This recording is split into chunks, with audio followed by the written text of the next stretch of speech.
and it was the most frightening time of our life. Like, they basically came in and said, your daughter's we found tumours in her brain. You'll meet with an oncologist soon.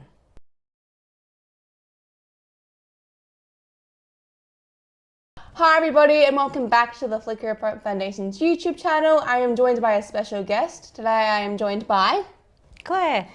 So you have a child with NF. Yes. Okay, so can you tell us a little about your child?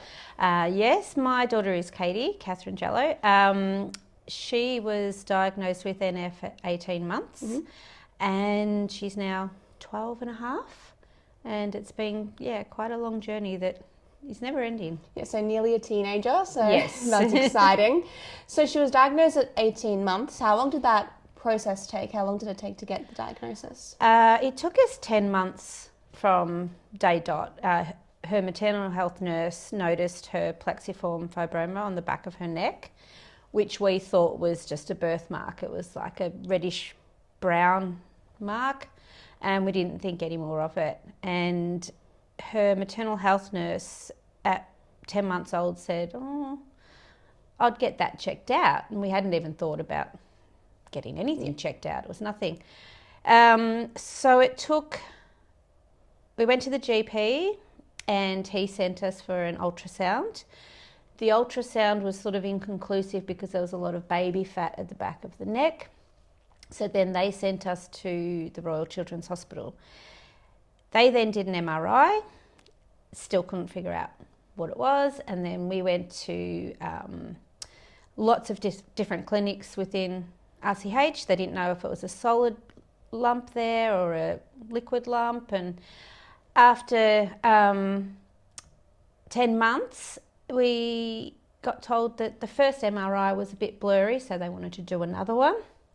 So we had to kick up a bit of a fuss to get that done straight away because they wanted us to wait another 7 months because there was a big waiting list. But we managed to get in within 3 days because I called every single day trying to get another appointment. And that's when they found the optic gliomas and found out that the birthmark on the back of her neck was a plexiform fibroma. So about 10 months all up from the maternal health nurse to a diagnosis. So before the first doctor kind of said you should get it checked out, was there anything like alarm bells going off for you, or was it not until it was pointed out to you that it was probably something to get checked? Nothing. There was nothing. She had a couple of cafe au lait spots, but they were just tiny. Like, again, just thought, oh, it's like a little mark on her skin or maybe a birthmark, but they weren't big, like they've grown with her. Nothing. She was meeting all her milestones. There was nothing out of the ordinary. There was nothing different to her than our other daughter. So if the maternal health nurse hadn't have pointed it out then, we probably wouldn't have gone and got anything checked until something was really wrong. Which is a bit of a scary concept. If she was struggling with her sight or something, that's the only time we would have got her checked. And like when the doctor said that it is Neurofibromatosis Type 1, what went through your head? Because when my mum looked it up, obviously you see the worst case scenarios. And there was a bit of a gap between obviously my diagnosis and Katie's diagnosis. Like, what went through your head when you heard? Well, we were at the hospital and they came in, and it was the most frightening time of our life. Like, they basically came in and said, your daughter's we found tumours in her brain. You'll meet with an oncologist soon. And just that, like, no. That's it. So they hadn't explained what it was yet. They just said, we found tumours, you'll meet with an oncologist. And it was an hour that we had to wait, just sitting there going, wow, what's happening?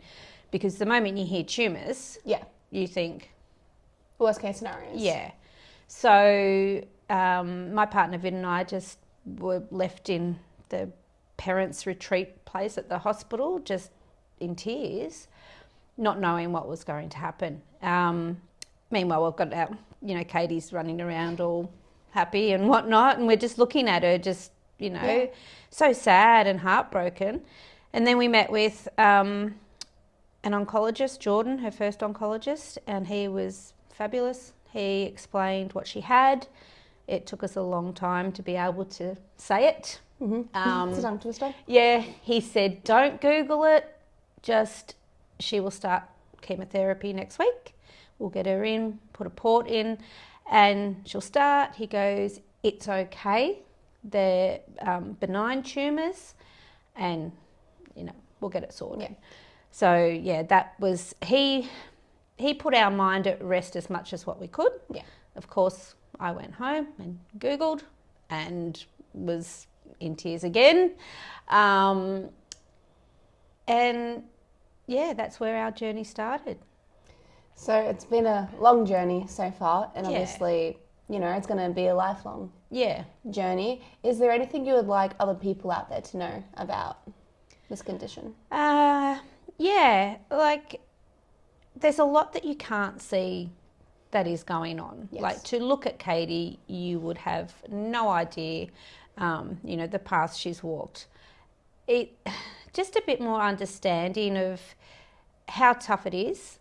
Like also with you get on with life, you do things. Yeah. Katie does the same thing, living life. But there's times when it's really tough. Yeah. And you do get sad. But just spread more awareness. We need more people to know about it. We need more resources. We need more research. We need people to understand that this condition is lifelong and we need changes. Yeah. Yeah. Well, thank you so much for joining me today and sharing Katie's story. Thank you. And remember to like, comment and subscribe. And all the important links are in the description box. So our Facebook, Instagram and website. Don't know what happened with my voice there. Cut out a little bit. But thank you for watching and I'll see you next time.